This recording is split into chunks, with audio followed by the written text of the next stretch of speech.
Hello and welcome to the Meet Me Downtown podcast, where you will hear stories of revitalization along our main streets. I'm your host, Megan Tsui, Executive Director of the Red Wing Minnesota Main Street Program. I'll share my adventures as we learn from Main Street managers, chamber directors, and other folks that love their downtowns. We'll hear how they built programs and events and overcame the obstacles and challenges in their quest to create vibrant and healthy downtowns. My hope for you is that you take what others have done and make it your own in your downtown. Hello. In this episode, I talked to Bridgette Kelch from Washington, Missouri. She's been their Main Street Director for over 18 years, and they've done some pretty amazing things in that time. I recorded our pre-interview, and it was so great that I just converted it into a real episode. So we jump right in where I'm learning more about Bridgette and her downtown. But yeah, and such a fun job. And you've been in it a long time, like... Yes. Yeah. Sometimes I wonder too long, but no. Like, yeah. So, but I started right out of college, so I am. So I mean, I'll be 41 this month, but I've been here since I was 22. Wow. Yeah. You are dedicated.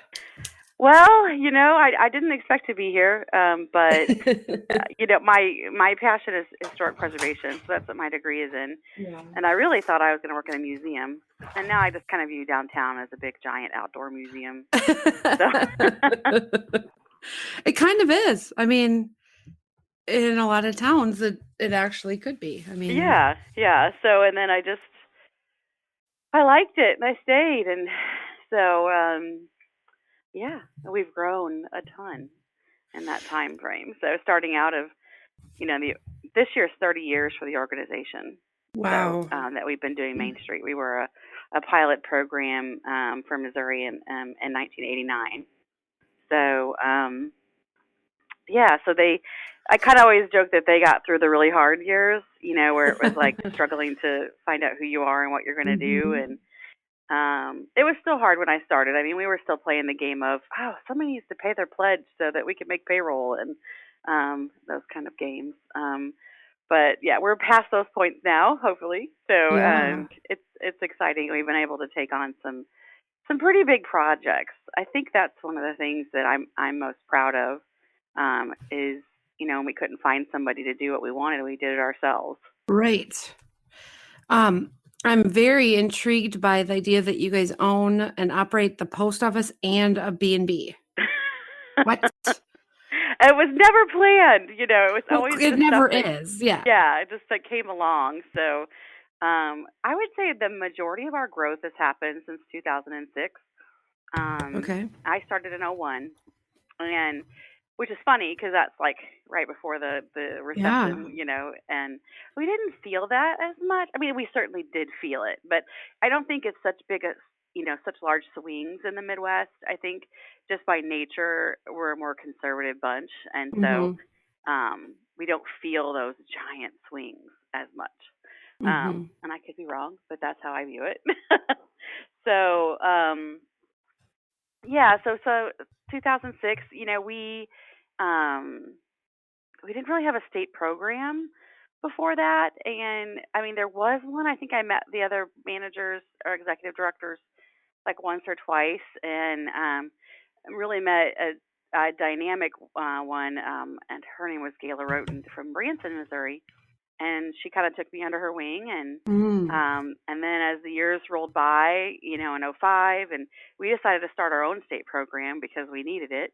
Right. And so our statewide coordinating program was started by the executive directors that were left standing after the state booted the program, basically. And so now, she's our state director. She was just a local director, and now she's our state director. I think we're in our 12th year. This is 12th year. And so I still serve on that state board. And so I think, getting involved at that level, and then really just the folks that were doing Main Street in Missouri at that time, they were really following the rules and really, and so that was the culture that I was kind of brought up in. And so we really embraced the 4 points. And in 2006, what the big change for us is that we finally were reviewed for accreditation again. And they had a national Main Street Center person on site, and We thought we were doing great, and we didn't get accredited that year. Oh, no. And for very good reasons. Of course, at the time, I was really mad and upset, Yeah, and Gayla and right. I both cried over it. But I think it was really kind of that spark that we needed to say, okay, let's look at ourselves. Let's, we got to It's fix this. serious. And then we really just started to fly. And one of the biggest things was our board president at the time. He just took a huge stance and said, training. We have to go and attend training. It can't just be the executive director going to these trainings and trying to come back and share it with us. We need to take the initiative ourselves and go attend training. And so that was something that we put into a board contract. Kathy LaPlante helped us with that, and we moved forward. And then around that time, there was a building that was been owned by the city, that was owned by the chamber, and that was back in the city's hands. And the mayor's like, we need to tear that down so there's more parking for the Catholic Church. Oh, Small town stuff. sounds so familiar. That's happening right here, right now. Yep. And so I don't know how it happened, but it was after, I think it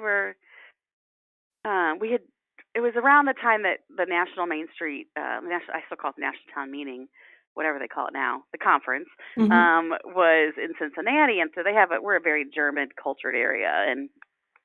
And one of my design chair had been on had gone to that national meeting, and he just loved all their farmers markets and their over the Rhine area.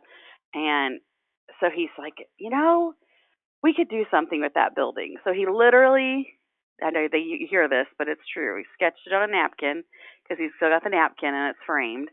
And he went to the chamber, and he said, the chamber exec, and he's like, what do you think? Because our farmers market wasn't downtown at that time. It was actually out in our fairgrounds. And so he convinced the chamber exec, and the chamber exec didn't ever understand why all of us didn't work well together.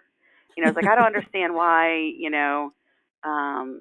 we all don't work together. And I was like, I don't know. I just know for some reason that it's a rub with us in the city. And I came in not, being born and raised here, but not understanding the politics. And I think that was best of old wounds, And so he really made a concerted effort. He said, if all three of us work on things together, we're pretty unstoppable. And I was young and I was like, yeah, sure, bring me along for the ride. And so long story short, somehow my design chair and the chamber exec convinced the mayor that this was a good idea, and it was a joint project. So we all were like, well, so the city owned the property. It's our second oldest building on Main Street, and we did it together, and we turned it into a farmer's market and a civic pavilion. So you have this 1856 building that was in atrocious shape. We did put a pavilion around it, so that wasn't staying exactly true right. but it was a compromise, for it to live a longer life. And so it became, our weekend farmers market meets there, and all the special events are under there. And now people get married and, do all kinds of fun things under that. And it's really an anchor on one side of our downtown. And so the city put in $250 in kind and work and $250 in cash. And the chamber put in like $220 in cash, which is basically almost their whole savings. And we had no money, we had nothing. So we wrote a grant to our. It's called Neighborhood Assistance Program. And it's something I think is specific to Missouri. But we were able to get approved, and then we basically sold tax credits. And that's how we got our $250,000. And so is, with in-kind work, it was definitely $1 million project.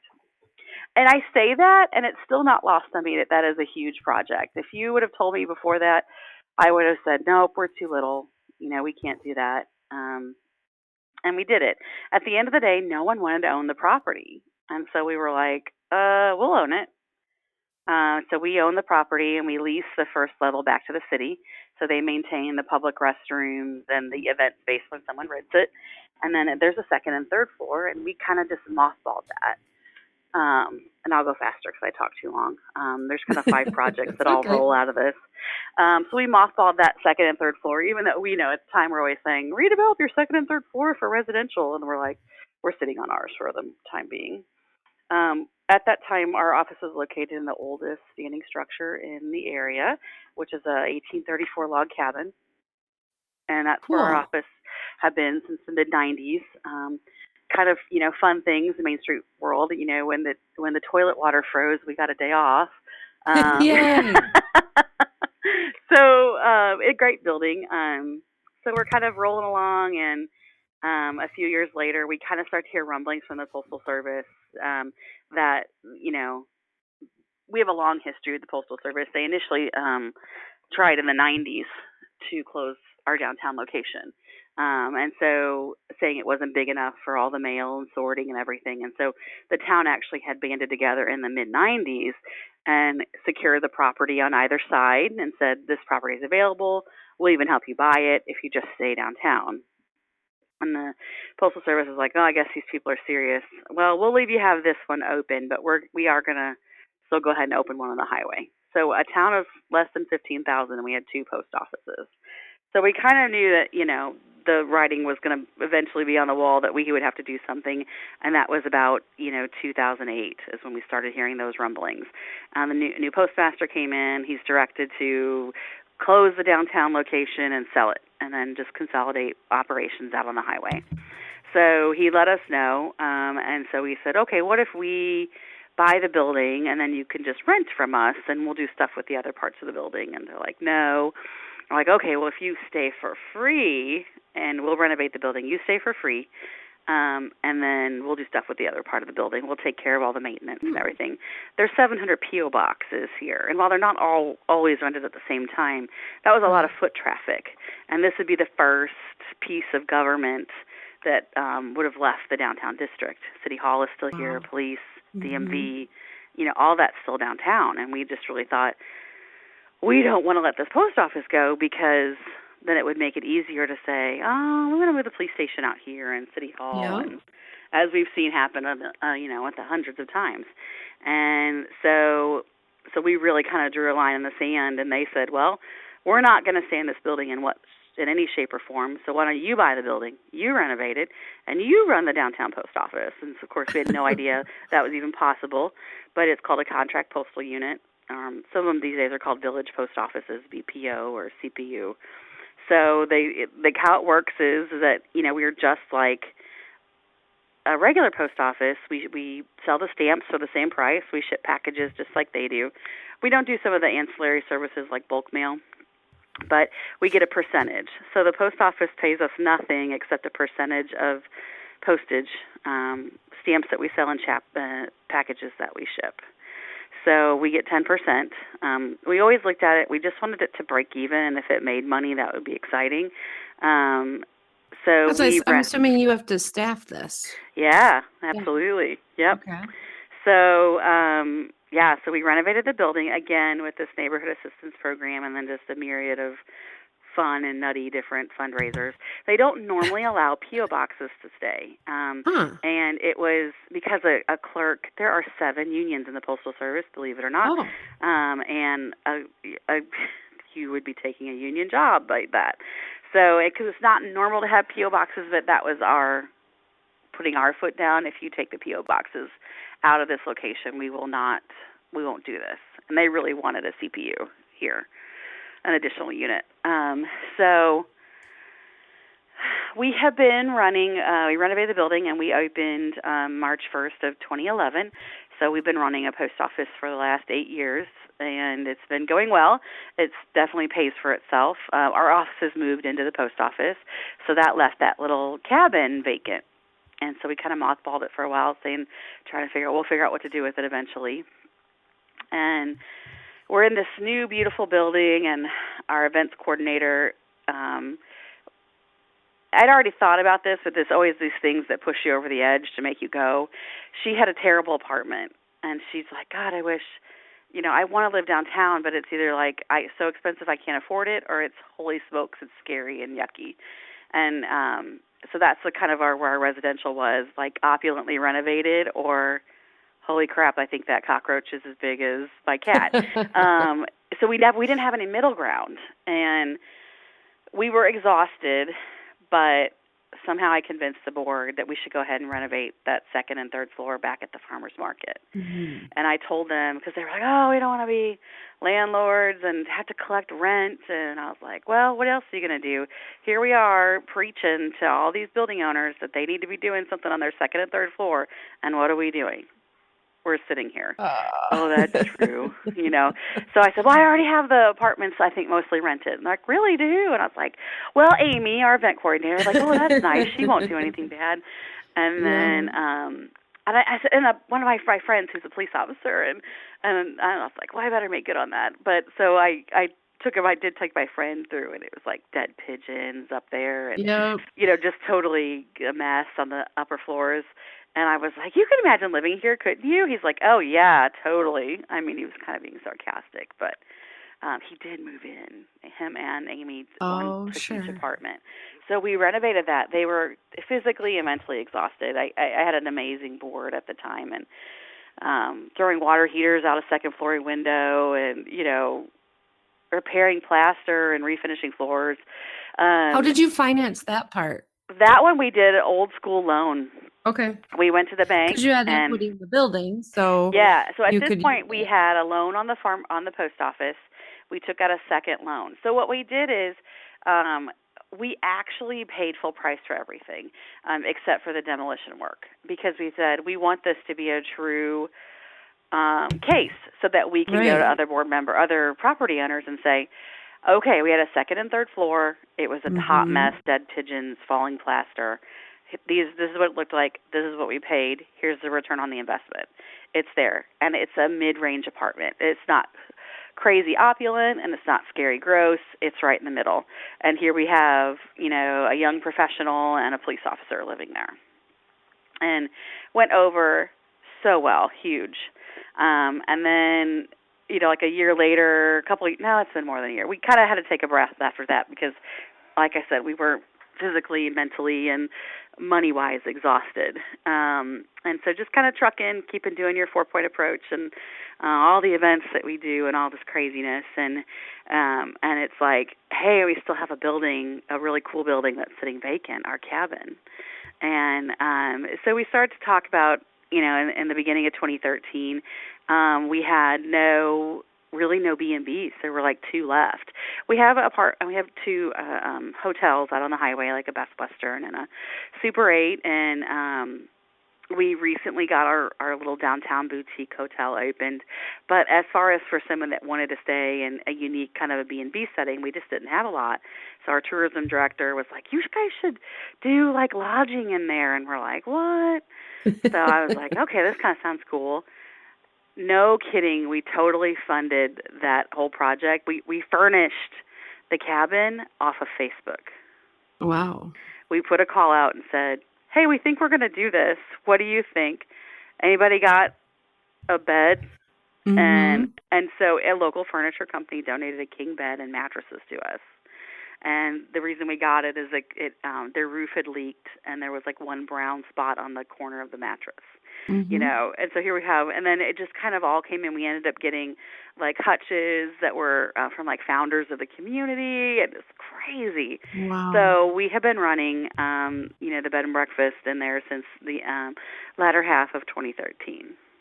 And, we collect bed tax just like our other lodging, and we submit it to the city for our, bed tax and tourism. And yeah, we're nuts. And that's staffed, I assume, by... Yeah, so when I started, there was, they were stretching the executive. When I started in 2001, there was a full-time executive director and a part-time bookkeeper admin. And then the chamber kind of poached him and said, okay, well, you can do both. So he was part-time at downtown, part-time at the chamber, which freed up some funds for them to hire me. And I came in as a project coordinator, full-time. So I guess we had 1 full-time and 2 part-time. And then over the years, we have morphed, and we're short 1 worker right now. So, but if we were full force, we'd have 4 full-time, 1 part-time. And what happens if someone doesn't show up for work calls in sick, who goes and covers at the post office? Who goes and makes the beds and does the laundry? Does So it we fall have a to cleaning you? lady Okay. that takes care of the cabin. So All that which right. is we had to does the laundry and everything. But we all actually, I mean, I know how to do everything over there. So and there Right. has been a case, when the cleaning lady's on vacation and I go over and I clean it and put it back together and get it ready for the person. So does Everybody that in the office is cross trained. okay. So all of us can work the post office window.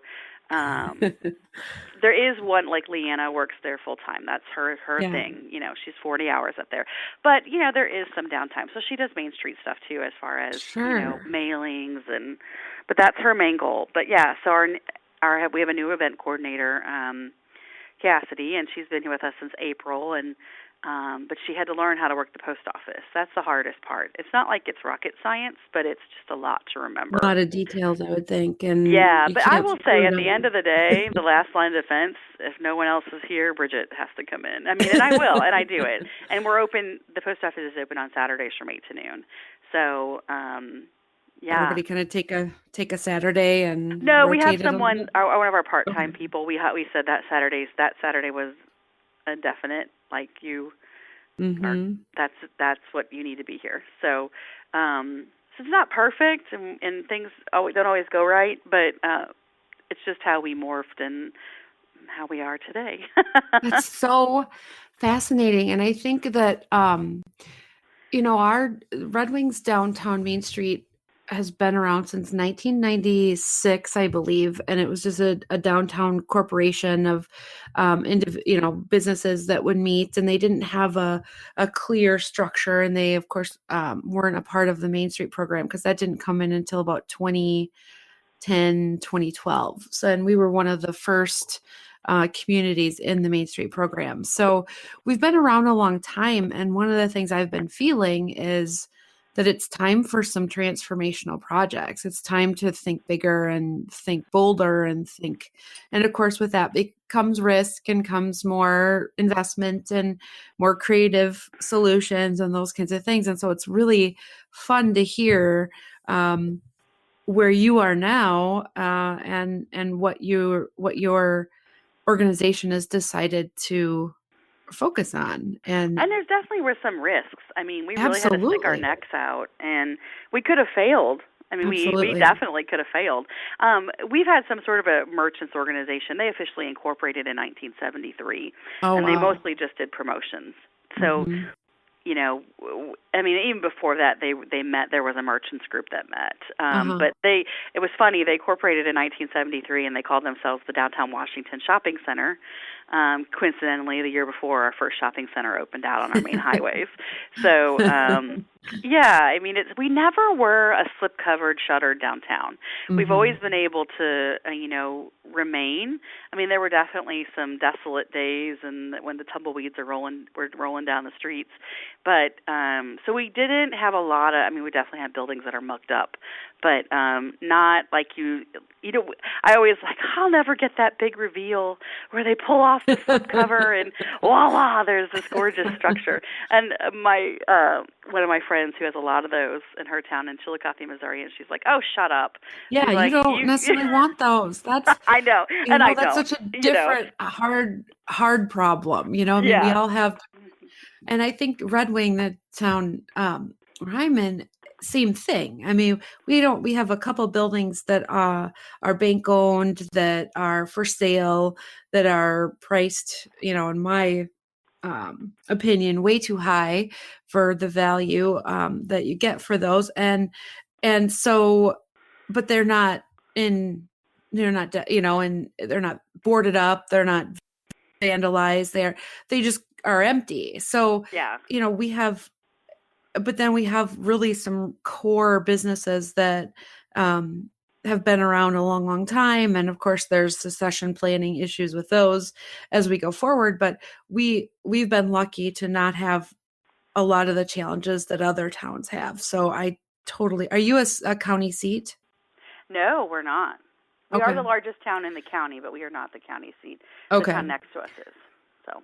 Okay, we're a county seat, and I think that might have a little bit to do with the stability that we've had for our downtown. But that it's just fascinating. I think there's so much to learn about um, thinking bigger. And do you think that was it a board? Was it at the board level that they were open to thinking bigger? Did you have to drag them along, or were they willing participants? I think we actually, it was funny because we've had to tell this story so many times now, and then when we all sit around, Donovan Ripkemo was in not too long ago, last year or so, and he wanted to know how things happened, and he talked to us individually. He's like, "What were the Main Street directors in the room? They can't shut up," and it's true. And so True. he interviewed them, interviewed everybody kind of separately, and it was funny because the story that they told, because me, if I'm excited about something, then I cannot, you never wonder what I'm thinking because it's all over my face, which can be good and bad. Good and bad. Yeah. So I go in, like I vividly remember the post office because I wanted to do it, and I thought, how am I going to convince them to do this? I think they're going to be scared as all get out, and so I went in there and I was so excited I was bouncing in my seat, to tell them this is the plan and this is what we should do, and they went for it. And now as we look back and then they tell what they were thinking, they were like, well, we didn't think we could do it, but you were so sure that we could do it that we said, okay, let's try. So we were both faking each other into right, which I'm is like, terrifying. Sure we can do when it. You're the It is because it was those board members signed on a personally guaranteed our loan. Oh my gosh! Yeah, that's a big thing. That's huge. And now we have we own 3 structures.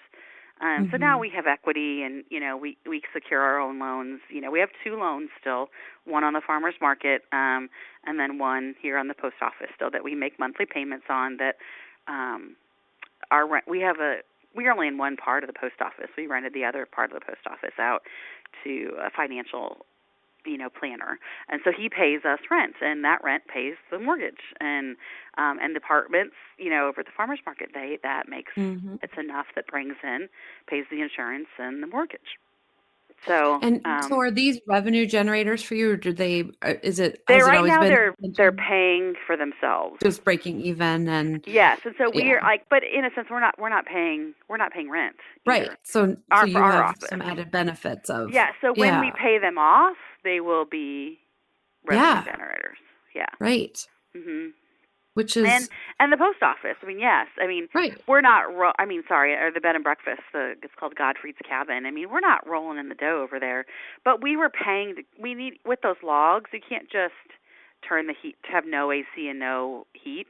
Right. I mean, so whether it was vacant or occupied, we had to keep the heat on, and so there was electric bills year round and gas bills, and so that was always it was an expense no matter what, and so now it turns a profit. Like I said, it's not huge, but it's active. It's a part of the community. It's paying its dues as far as taxes, and and it's really nice. Our chamber loves us because the other lodging, it is sought after. We have quite a bit now. I mean, with Airbnb and VRBO and all that nuttiness. I mean, there's over, besides the hotels, the 3 hotels, there's 22 different properties collecting the bed tax now. Wow. But they're all, a little reluctant to donate, and sometimes you just need to be able to put a package together with a night stay. And so that's been the biggest thing. Is like, that's absolutely, great. you can, you know what I mean? Like, we can let the cabin go for free and use it to promote the community as a whole. So. What a great, oh my gosh, it's so inspiring. And if you had told us all that we were going to be doing all this stuff, from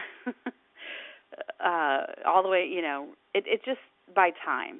Somebody looks at us now and they're probably like, God, you people are nuts, or, but it just came, like I said, little by little, that it seemed like it was a good idea to do all this craziness. Well, and that's usually what it does is it's, it's not one big bite, it's tiny little nibbles. And all of a sudden you have a post office, a B&B, and a farmer's market pavilion, and you're managing all of that. And, I think does it ever feel like you have gotten away from the mission, or does it feel like you've just absolutely wrapped those up and put them and made them a part of the mission? I think we've made them a part of the mission. We did start, before I came here, and they had lost their 501c3 status in like 98 or 97. And they didn't know that what they were doing was wrong. They were kind of acting like a chamber of commerce, offering benefits for membership. And, it's not how a C3 is supposed to function. And so, and it was actually a volunteer that had gotten disgruntled that turned him in. No. Yeah. So we functioned as a C6 for so long that we actually formed our own. We asked about going backwards and like trying to revert back to a C3, and the IRS is like, no, you're better off just starting a new one. So we did. And so in 2006, we started our Historic Washington Foundation. And how you get to be on that board of directors, one of the requirements is you have to have been president of the Main Street Board. Oh, wow. So, yeah, so that I do have, in a sense, I guess, two board. I mean, I work for the Main Street program, Downtown Washington Incorporated, but I essentially serve as staff for our foundation as well. So they are two separate entities, file separate tax returns, two separate board of directors, but they meet together, and so it's definitely, I mean, like, I guess for us, we view it as one, and for the outside world, they view it as two, just legally. And so I have to say, having the flexibility of choosing who I want to be in the moment, a C3 or a C6, it's been great too. Like, we definitely we're not perfect. We screw things up. Things don't go right. You think it's going to go one way and it goes another. And we worry, especially I worry. I don't want this to sound jerky or anything, but I'm willing to do all of this, and one day when I leave, is someone else going to for it to pay? And that's a concern. And so I thought I was going to be forever single, and I actually ended up meeting my husband late in life. I mean, I was 35 when I met him. So we met in 2012, and I started to use all my time, and it was like a little growing pains, for my board and stuff. They're like, well, she's not there. And it's like, well, yeah, I'm actually using my vacation. Shocking, I know, isn't it? I'm working only 8 hours in one day. So I do talk about that a lot. Like, when I've been able to do a lot of consulting that I absolutely adore. And so I've gotten to go to Michigan, and I'm headed to Louisiana this month, and in Oklahoma and Illinois, and I've just absolutely adored every little, consulting gig that I've gotten and in Florida and stuff. And so that's what I say. I said, we're not perfect. We do a lot of really cool things, but there are things that we need to do better. I said, the work is never done. After we won GAMSA, everybody's like, what's next? It's like, I hate that when they do that, because it's like, what are you going to do to top yourself? And it's like, God, just running this organization, isn't that enough? It's a lot of work. But we do it to ourselves more than anyone else does it. Yeah, if it's like, we're what's really the next honest. big thing? Everybody's like, what are you adding? And I'm like, nothing. We cannot take a breath. We cannot add one more. Everybody's like, you should do this event. Oh, we're done. That's another thing that we in the past have gotten in trouble for. Of having that nice, diverse mix of funding. Well, one of the reasons that we didn't make that accreditation back in 2006 was because like 75% of our budget came from special events, weather-dependent special events. Yeah. It's not sustainable. You can't count on that. If you have a bad year, it rains out, you're in trouble. You have to lay somebody off or so we have worked. That's one of our things that that we get when we get reviewed. They always check that, and so far we've been very good about getting it down. But for all the really cool, amazing things that we've done, we still screw up and we don't do things right all the time. And that's the beautiful thing about being in a nonprofit working with a bunch of volunteers is that and then the next board comes in and you're like, okay, what are you guys going to focus on, and what are we going to do?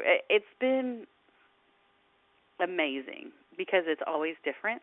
There are things that wear me down, and I think like sometimes I think the thing that's going to make me eventually leave is, well, number one, that maybe they need some fresh ideas You know, Mm-hmm. you do get set in your ways the longer you're at a place.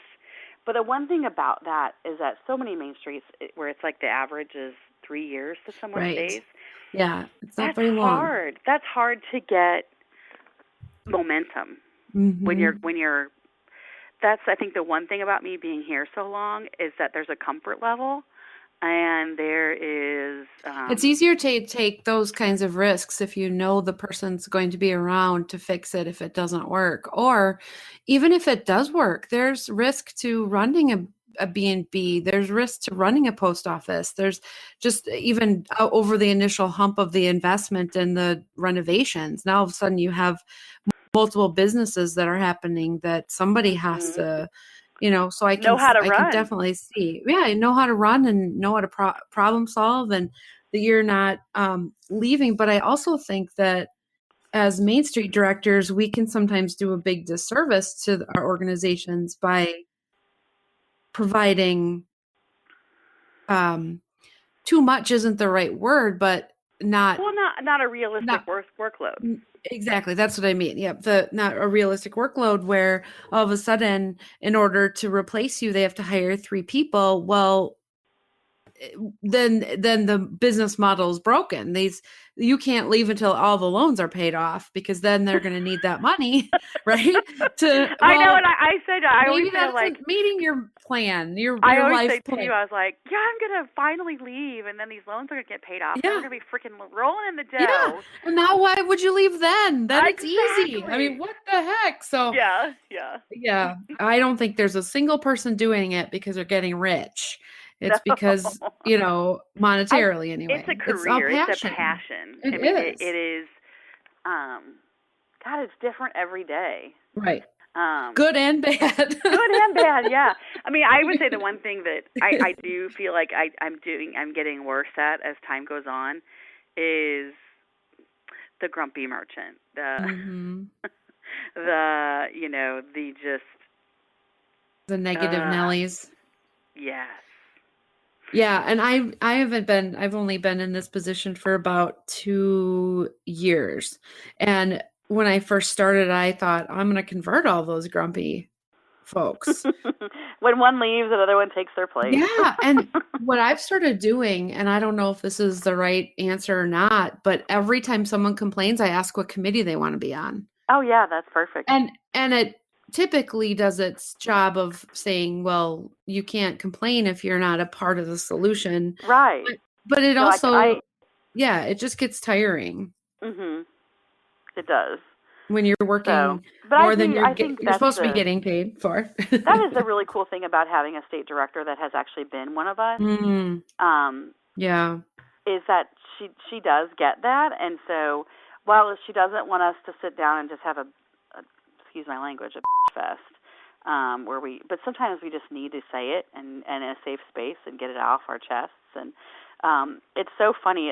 We have trainings that the state puts on, and we go and we attend, and like once a year she brings in some kind of like a positive speaker. Like basically we feel like she's bringing a psychiatrist because she thinks we're all like one step from the loony bin. But it's funny. I mean, we'll end up laughing and crying, and Yeah. and it's good because you build this support network, and so that you can call someone and that's around the state, and they still understand how your state works and everything, but it's a safe person to be like, if I have one more merchant.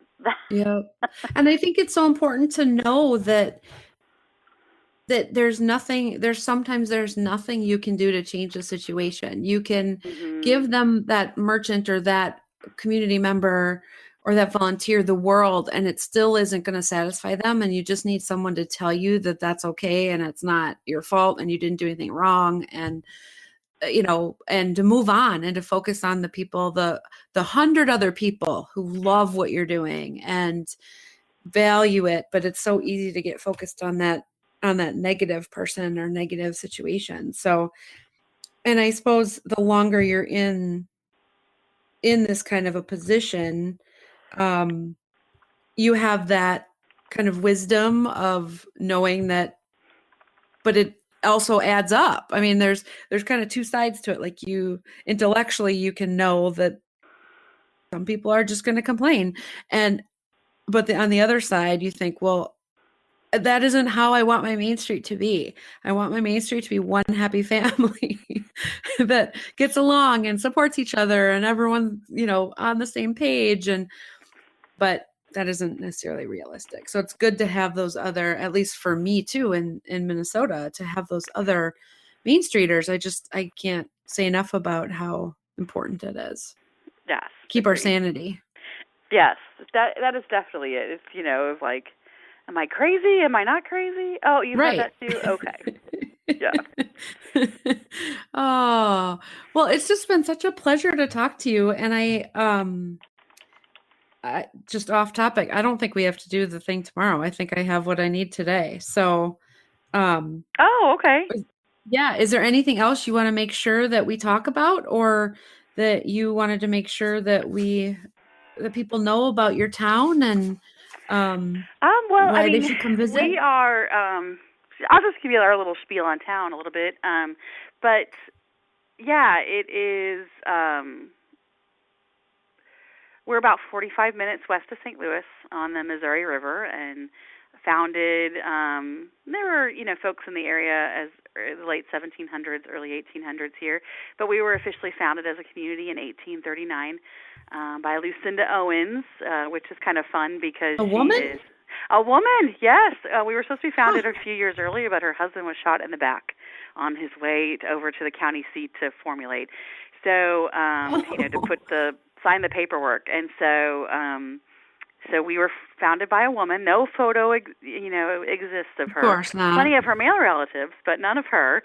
Her house is still in downtown, so that's really exciting that we still have that just right outside of our downtown district. So right on the Missouri River, so we do enjoy, being near the water. And we actually just got our brand new bridge, a $60 million project. And it is. Yeah, we have a bridge and we have right now. our big tourism draw. We're in the heart of wine country, so within an hour of Washington, there's something like 36 wineries. Actually, it's more than that. I think that's within like a half an hour. There's 36. I think within an hour of Washington, there's 68 wineries. So we certainly enjoy our beverages of all kinds here. Goes well with our German heritage. And so that is definitely something that you'll see at our festivals, is celebrating that German heritage. And while we have children's festivals, we do have plenty of adult festivals where, we partake in Well, you have to have a balance. It's a good balance, yes, yes. So it's definitely something that we enjoy. And my biggest pieces of advice, I think, from being in this so long is go to trainings, and go to trainings with more than just the one staff person. Find a way to excite your board members and your volunteers and get them to go.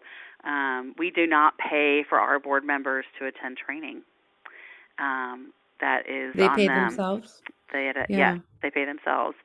And I was very lucky early on. I got to go to D.C. for 2 years, for a couple of weeks, 2 years, and do the Certified Main Street Manager. And that was unbelievable. We did not have the money for me to do that. A travel agent donated my airfare 1 year. A board member used the miles on his credit card another year to fly me there. Another board member used their credit card points to get my hotel room. The Rotary and the Lions paid for my hotel stay the second year. I mean, so we really just don't be afraid to do crazy things to piece it all together. Where there is a will, there is a way. And if you're excited about something, if you can share that enthusiasm, it is infectious.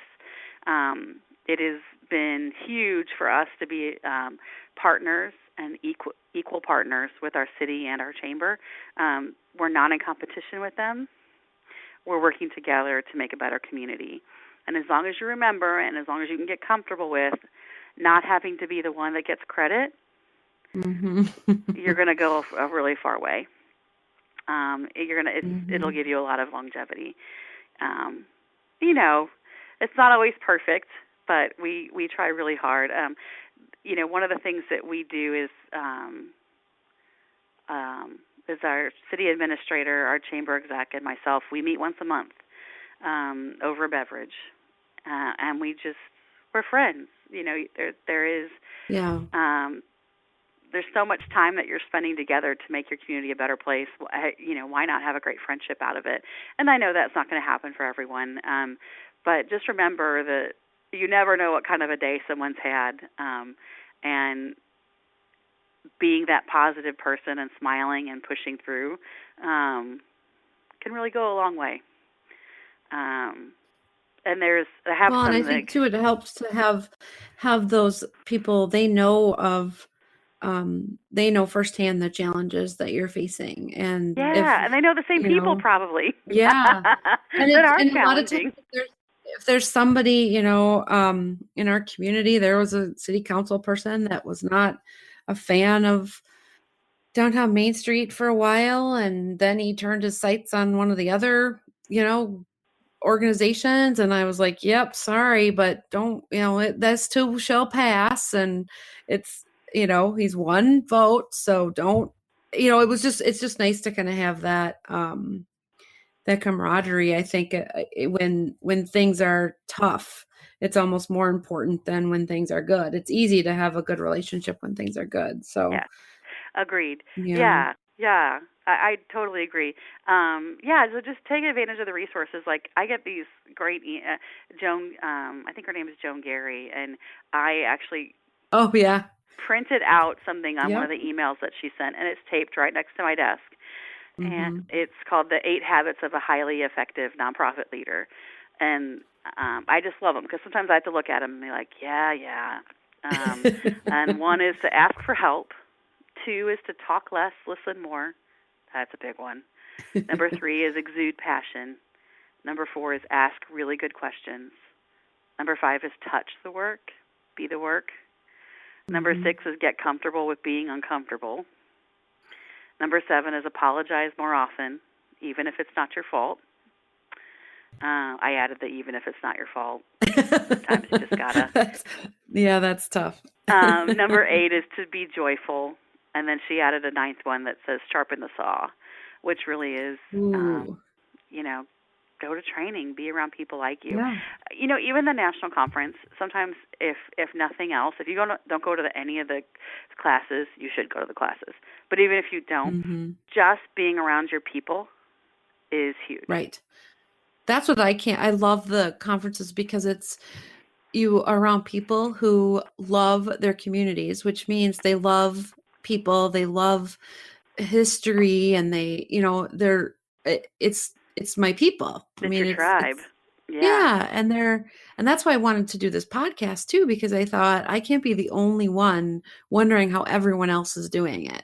How are they staying positive and making big changes and little changes and having influence in their communities and facing burnout and working through it. And so that's why I thought I love these people. They're the most fun and they're the most accepting people.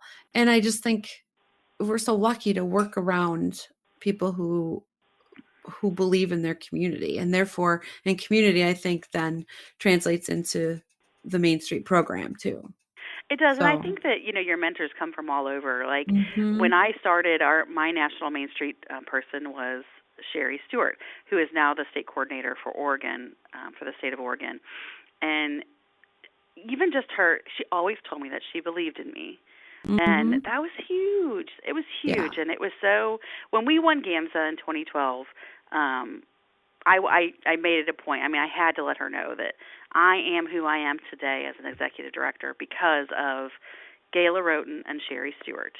And our state person now is Norma, and she is a rock star. I mean, she supports us in every aspect.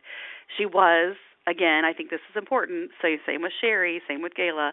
They were Main Street executive directors. And I think that's a huge piece. As Kathy LaPlante, I adore all of these women, and that's really a big part of, I think, where I am today. is having those wonderful influences and knowing where to go and find them. Well, and those relationships and knowing that you have people that have your back and that can help you get out of a sticky situation if you find yourself in one, I think helps you take bigger risks, because you know that you're not alone, and even if, let's say, one of your projects would have, flopped, that wouldn't have changed how they feel about you. You know that they're, that's in and of itself a lesson. And so having those people behind you, I think, and nurturing those relationships makes it so much easier to take risks. I think, I know that if I have a crazy idea, I call up one of the Main Street other coordinators or managers or executive directors. We talk about it, and then I talk to the Minnesota coordinator, and they help you think everything through so much better. So it's a better idea by the time you get it to the community or to the board or whatever. You have so many more resources. And I just think that's you do. The that's fact the best that thing about Main Street. Yeah. It's okay to copy and Yeah. Probably you're not having an original idea and someone has tried it before. Right. So learn I from don't know. their I don't know if successes. anybody's owned a post office there, Bridgette. I don't know of any. I'm like sure there could maybe be, but pretty special. Yeah, pretty stupid one of the two. I am not judging. No, Well, but no, it has fun. And I'm so glad great. we got a chance to talk, and that there's that you're out there, and that you're working hard, and your years of experience obviously are invaluable to those of us who are still new to this. And I can't wait to meet you. I'll be at the conference in Seattle. So Oh, great. Did you go to Kansas City? it's all kind of blur. But I'm hoping that Seattle, I'm gonna make the most of Seattle and make up for lost time. So, well, I will definitely be there, and so, I'm going. Like I said, I'm going to. I'm doing Louisiana's 4-point training. I'm doing promotions for them later on this month. Great. So I will definitely mention your podcast and see if I can get you some more listeners.